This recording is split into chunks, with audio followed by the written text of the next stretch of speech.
ఆయన భార్య అలివేలు.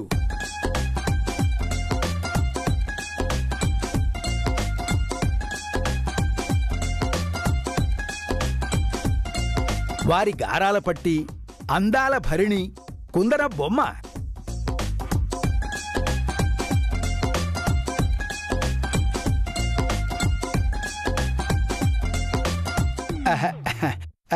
ఇదిగోనండి ఫోటో.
అమ్మాయి పేరేంటి? ఆ అమ్మాయి పేరే కుమారండి. కుమారి. ఇంకా నయం, శ్రీమతి అనలేదు. వివాహం అయితే మీ తమ్ముడికి ఆ కుమారి శ్రీమతి అవుతుంది బాబు. ఆస్తిపాస్తులు ఏమైనా ఉన్నాయా వాళ్ళకి? ఉన్నాయా అని అడుగుతారేంటమ్మా? ఎన్నున్నాయో తెలుసా? జూబ్లీ హిల్స్ లో బంగళా, బంజారా హిల్స్ లో బంగళా, హైటెక్ సిటీలో ఆఫీసులు, ట్విన్ సిటీస్ లో డజన్ల కొద్దీ అపార్ట్మెంట్లు, ఊళ్ళో వరి పొలాలు, మామిడి తోటలు, అరటి తోటలు, చేపల చెరువులు, రొయ్యల చెరువులు, ఫ్యాక్టరీలు. అయ్యో ఎన్నున్నాయో. హెలికాప్టర్లు, విమానాలు కూడా ఉన్నాయా? పెద్దబాబు గారు జోక్ చేస్తున్నారు. అన్న ఆస్తులున్నాక సొంత విమానాలు, హెలికాప్టర్లు ఉండవా బాబు? ఇది జోక్ అంటే. హర్ష, నువ్వుండు. పంతులు గారు, వాళ్ళకి మా చిన్నబాబు నచ్చాడా? నచ్చాడనేది కదండి చెబుతున్నారు. మీరు అంటే రేపే పెళ్లి చూపులు.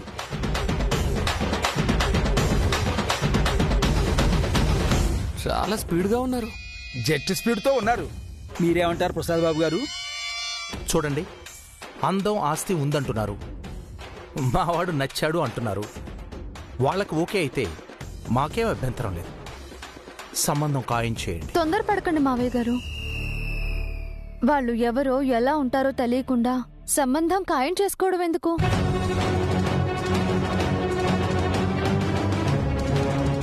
అవునండి, పెళ్ళంటే అటు 7 తరాలు ఇటు 7 తరాలు చూడాలంటారు కదా. ఈవిడ గారి 7 తరాలు నువ్వు చూసావా అక్క? దివ్య గారి మనస్సు, మంచితనం నేను దగ్గరుండి చూశాను. పేరే చెప్పింది నిజమో కాదో మనం విచారణ చేసుకోవాలి కదా మావయ్య. నీకంటే ఎక్కువ సంబంధం వచ్చిందని అసూయ? అన్నిటికీ అనుమానాలే. దివ్యకు అలాంటివేవీ ఉండవు భువనా. వీళ్లకు మంచి చెప్పినా చెడే అనిపిస్తుందిలే అమ్మా. హర్ష, నువ్వాగు.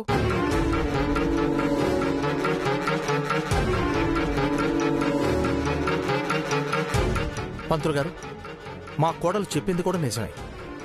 వాళ్ళ గురించి మాకు తెలియాలి, వాళ్ళతో మాట్లాడాలి. దాందే ఉంది ప్రసాద్ గారు, ఇప్పుడే ఫోన్ చేస్తాను.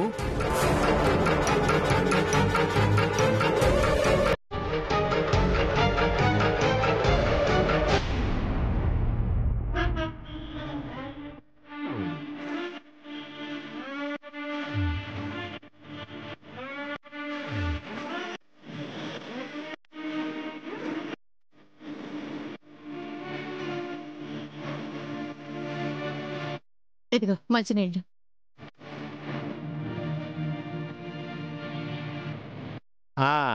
ఇదిగో అమెరికాలో ఉన్న అబ్బాయి గారిని చూడడానికి అయ్యగారు అమ్మగారు వెళ్ళారు. వాళ్ళు తిరిగి వచ్చే వరకు ఈ ఇల్లంతా మనదే. మనం ఆడిందే ఆట, పాడిందే పాట.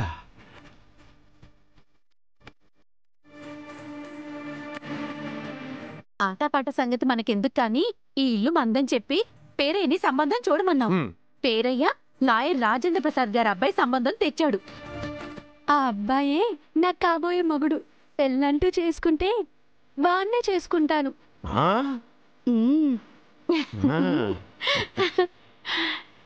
అయ్యో సిగ్గు. ఆ సంబంధం కోసమే కదే పేరయ్య గట్టిగా కమిషన్ అడిగాడు.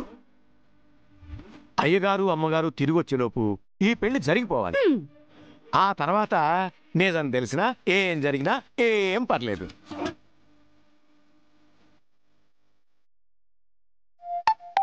సత్యం, ఇదిగో పేరయ్య గారు చేస్తున్నారే. గారు ఏంటి పేరయ్యాను. చెప్పు పేరయ్య. ఈయనేమిటి పేరు పెట్టి పిలుస్తున్నాడు? పెళ్లి సంబంధాలు తెచ్చేసరికి కళ్ళు నెత్తికెక్కాయనుకుంటా.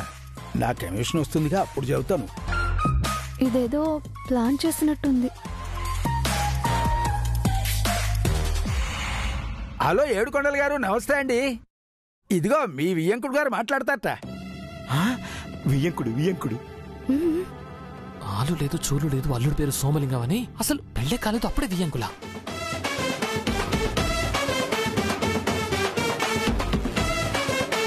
హలో.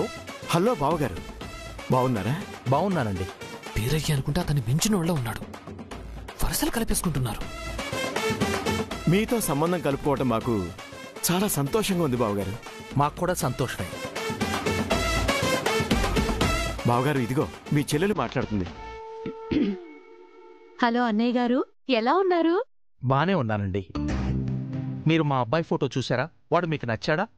ఆ మాట మీ కోడల్ని అడగండి అన్నయ్య గారు.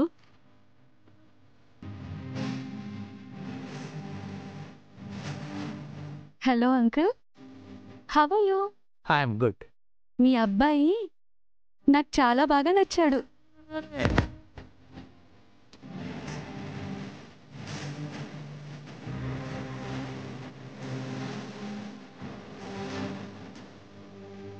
వీళ్ళ బిల్డప్ వాళ్ళకం చూస్తుంటే పెద్ద దండుపాల్యం బ్యాచ్లోనే ఉన్నారు. నాకు అదే అనిపిస్తుంది. ఖచ్చితంగా అదేదో తేడా పార్టీనే అయి ఉంటుందేమో. ఫోన్ మీ నాన్నగారికి ఇవ్వమ్మా. అలాగే అంకుల్. బావగారు చెప్పండి. ఓ మంచి రోజు చూసి పెళ్లి చూపులు పెట్టుకుందాం. ఇంకా పెళ్లి చూపులు ఎందుకు బావగారు? డైరెక్ట్ గా పెళ్ళే పెట్టేసుకుందాం.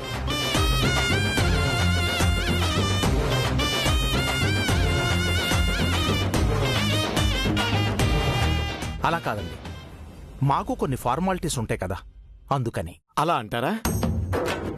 అలాగే కానివ్వండి. మీరు ఎలా అంటే అలా. మంచి రోజు చూసి పేరయ్య గారితో కబురు చేస్తాను. మీ కబురు కోసం వెయిట్ చేస్తూ ఉంటాం బావగారు. అన్నట్టు మా చెల్లిని అల్లుణ్ణి అడిగినట్టు చెప్పండి, మర్చిపోకండి బావగారు. సరే, తప్పకుండా చెప్తాను. ఉంటాను. ఉంటాను బావగారు.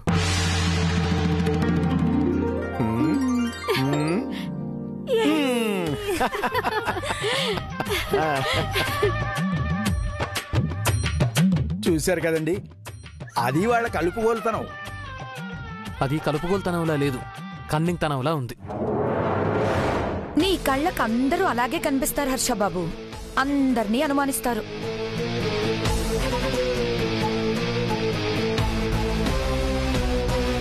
వీళ్ళని అనుమానించడానికి ఏం లేదమ్మా. రేపు పెళ్లి చూపుల్లో మీరే చూస్తారుగా.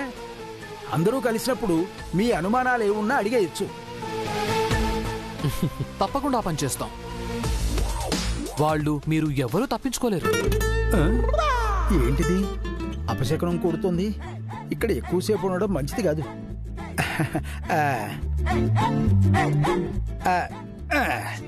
ప్రసాద్ గారు, మరి పెళ్లి చూపులో కలుద్దాం. మంచిదండి.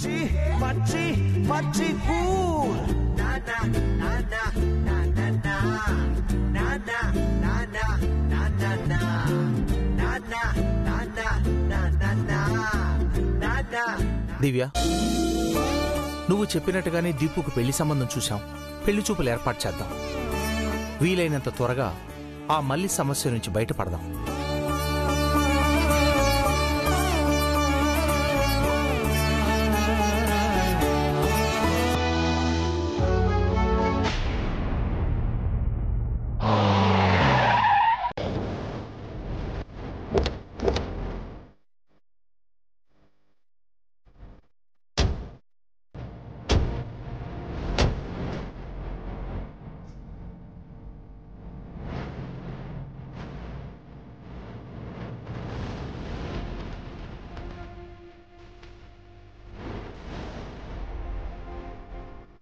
మావయ్య గారు, గురవయ్య వాళ్ళకి ఎలా ఉందో కనుక్కున్నారా? ఎస్ఐకి ఫోన్ చేశానమ్మా. ప్రాణాలకేం ప్రమాదం లేదట. కాకపోతే చిన్న చిన్న హెల్త్ ఇష్యూస్ ఉన్నాయన్న. హెల్త్ ఇష్యూస్ అంటే ఏంటి ప్రసాద్? బీపీ, షుగర్, థైరాయిడ్ లాంటివి వచ్చాయేమో మా.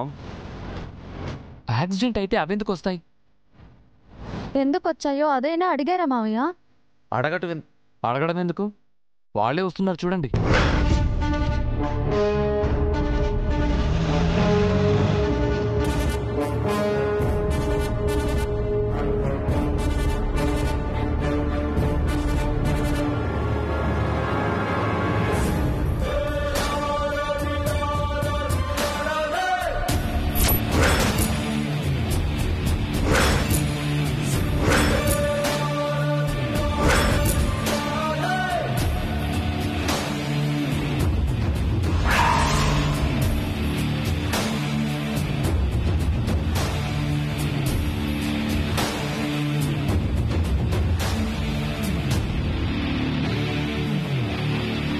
బాబు, కాస్త ఆ వీల్ చైర్ తీసుకొస్తావా?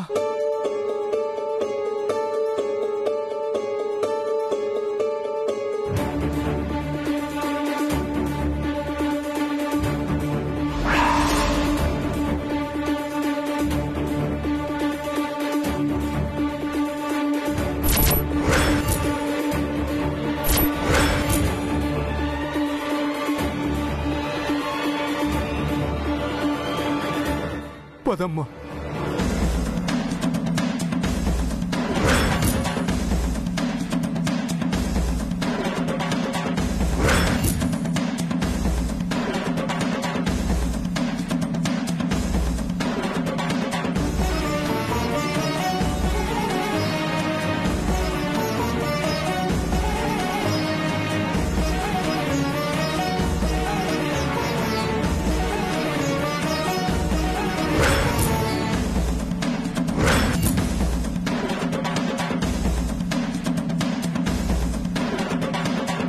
చూడండి సార్, పగతో మీ ఆవిడ చేసిన పనికి మా కుటుంబ పరిస్థితి ఎలా అయిపోయిందో కుక్కలు చెప్పిన ఇస్తర్లా అయిపోయింది.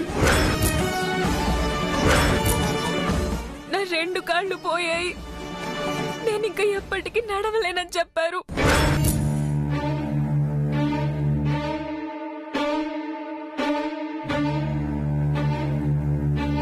అమ్మా లాయరమ్మ, హర్షబాబు గారు, నా 2 చేతులు పోయినాయి.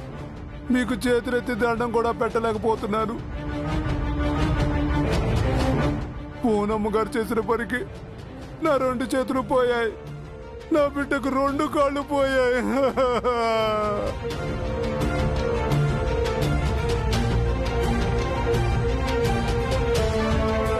నిజంగానే పోయాయా లేక ఇది కూడా నాటకమా? ఎద్దు పుండు కాకి ముద్దన్నట్టు ఇంకా ఎందుకమ్మా మమ్మల్ని పొడుచుకొని తింటారు? అసలే బాధల్లో ఉన్నాం. ఈ కేసులకి కోర్టులకి మేము తిరగలేము సార్. ధర్మ ప్రభువులు, మీరు దయ తెలిస్తే మా బతికేదో మేము బతుకుతాం సార్.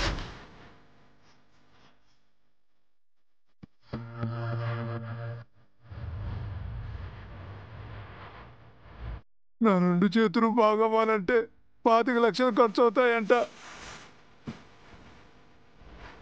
నా బిడ్డకు కాళ్ళు రావాలంటే ఇంకో 25 లక్షలు కావాలంట.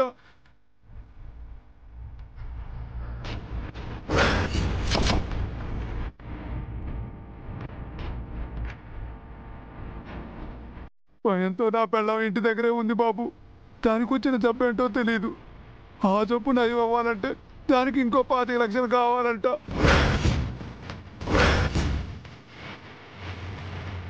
ఇక మందులు మాకులు అవి ఇవి కలిపి ఇంకో 25 లక్షలు అవుతాయంట. మొత్తం 1 కోటి. మేం బతకడానికి 1 కోటి, మొత్తం 2 కోట్లు ఇచ్చేస్తే కోర్టు బయట సెటిల్ చేసుకుందాం సార్.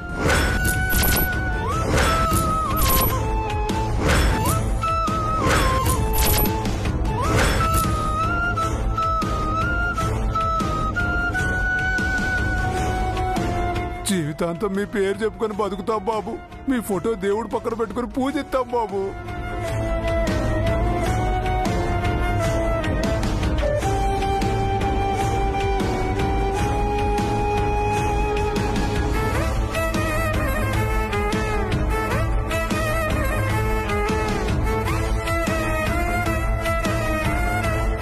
ఇచ్చేద్దాం ప్రసాద్. 2 కోట్లే కదా, కోర్టులోకి వెళ్ళే పని ఉండదు. అత్తయ్య, ఎందుకు ఇవ్వాలి 2 కోట్లు?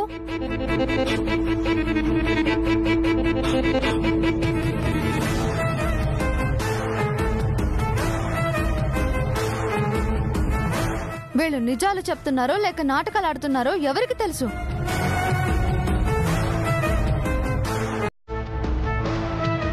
అవును, మనం 2 కోట్లు ఇవ్వడానికి ఒప్పుకుంటే ఇదివరకులాగా ఇది కూడా వీడియో తీసి ఇంకో 2 కోట్లు డిమాండ్ చేస్తే?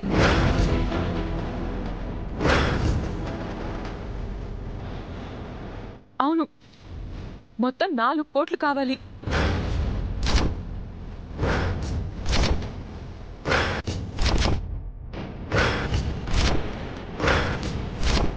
లేదా నన్ను మీ ఇంటి కోడలు చేసుకోవాలి.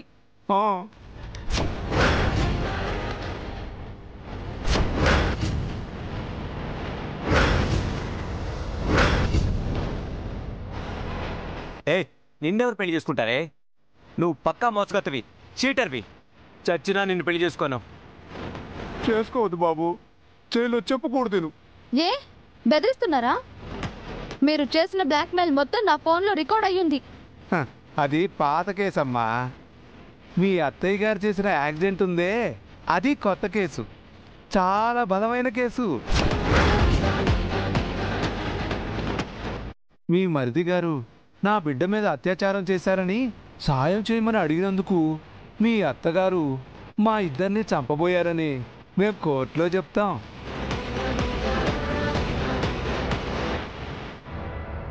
మా ఒంటి మీద ఉన్న గాయాల కన్నా జడ్జి గారికి ఇంకేం సాక్ష్యాలు కావాలి?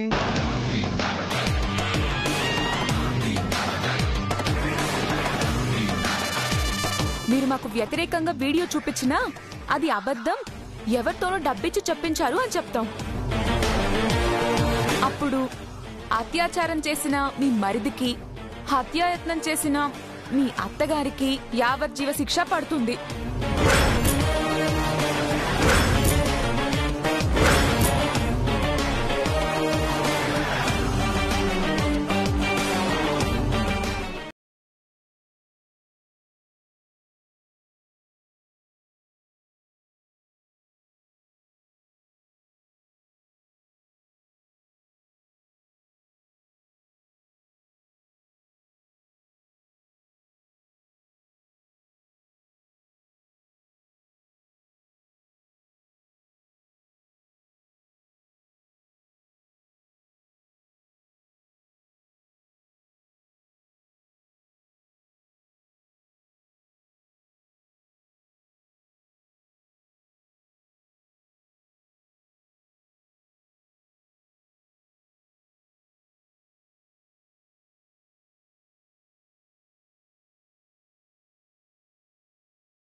వీళ్ళ తాటాకు చప్పుళ్లకు మనం బెదరాల్సిన పనే లేదు. మా తాటాకు చప్పుల్లో, తుఫాను చప్పుల్లో కోర్టులోకి వెళ్ళాక మీకే తెలుస్తుంది. కోర్టులో మేం కూడా తేల్చుకుంటాం. మీ బెదిరింపులకు ఎవ్వరం భయపడం. హర్ష బాబు, నువ్వు కాస్త ఆగు. ఇప్పుడు మనం ఆవేశపడకూడదు. ప్రసాద్, ప్లీజ్ నా మాట విను. వాళ్లకు ఆ 4 కోట్లు ఇచ్చేద్దాం. అవును డాడీ, మొండిగా వెళ్తే మామ్ నేను ఇరుక్కుపోతాం. మేము లైఫ్ లాంగ్ జైల్లో ఉండాల్సి వస్తుంది. మీ పరువు పోతుంది.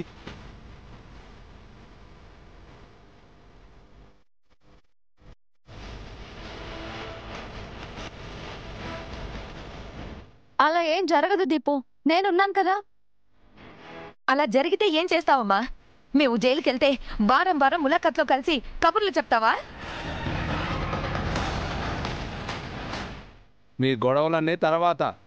తొందరగా మీ నిర్ణయం ఏంటో చెప్పండి, కోర్టుకు టైం అవుతుంది.